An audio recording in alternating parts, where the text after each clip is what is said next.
natanaw ko FB mo ug unsa nay kahimtang sa imong bag-o.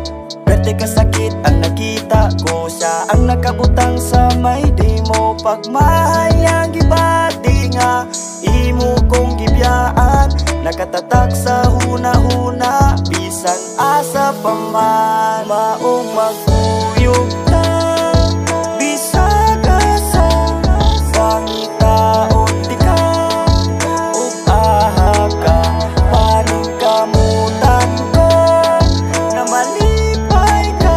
Nagkasalamat nga nag-ilatang duha pero ning biya Nagsugod ang tanan sa usa ka sipyat. Nakita ko sa akto sa kantunay kaigat. Ako ni talikod sabay bundak sa bulak. Katagi kong rason nga no na imong nabuhat. Nawala ang gibati sa taas nga panahon. Nagkulang pa pag-akatar sa atong relasyon. Di na angay mabalaka nga wala na ko'y papel. Sa kinabuhi di magsilbi kay wala na tay level.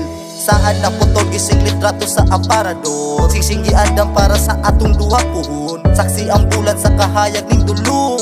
Sakit ang gibati lami kayo iutong. Isa kahigayon ra ba aming labay. Iban silig dali-dali lubig pa'y namatay. Kusog na tulo sa luha nami sabay. Di na mabalik kagahapon naging sinat na